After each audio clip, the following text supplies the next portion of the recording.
You know that feeling when you realize that your parents had completely different sets of rules for you and your siblings? Like, seriously, how did your brother get away with murder when you were even grounded for breathing wrong? Sounds funny? Well, today we're talking about something that might explain this sibling chaos. It is known as the elder daughter syndrome. Hold on.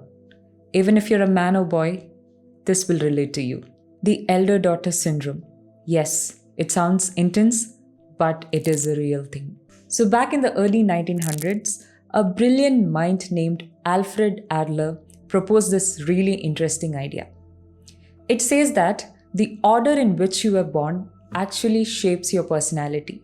I mean, just think about it. The attention that you get from your parents, the roles assigned to you, it all plays a major part. Now let's talk about the eldest child specifically. From a very young age, they're forced to become this mini adults who are forced with all the responsibilities. They're responsible, they help with the younger ones, also they're expected to be this perfect example. You're constantly taking care of your siblings, almost like a second parent. You start to put the needs of others before your own. Well, in academic terms, this is also called as parentification. In this process, you learn to be selfless. You learn to put the needs of others before your own. It all sounds very admirable, but in the long run, you're just burning yourself out to keep the others warm. And yes, let's not forget the pressure to be perfect, the perfect role model, getting straight A's, the star of every school play who never makes a mistake. Can you think about a better recipe for stress? But here's the thing.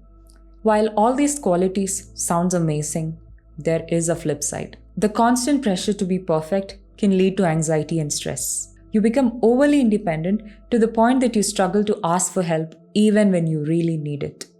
I know, because I've been there.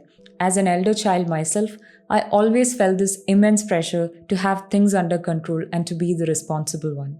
It took me a long time to realize that it's okay to not be perfect. It's okay to lean on others for help. Now, if you're a parent, if you're especially expecting your first child or already have one, please remember that your first child is not an experiment.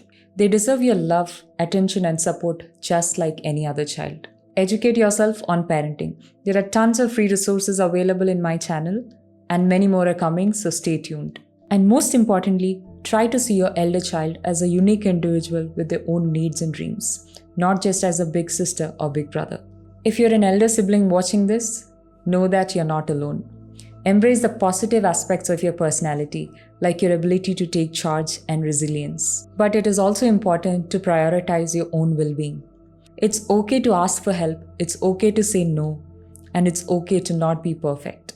This isn't about blaming your parents or feeling sorry for yourself, but it's rather about understanding yourself better and knowing the unique strengths and capabilities that comes with being an elder sibling. With that, we've come to the end of today's video. Thank you so much for watching. Don't forget to like and share for more tips on parenting.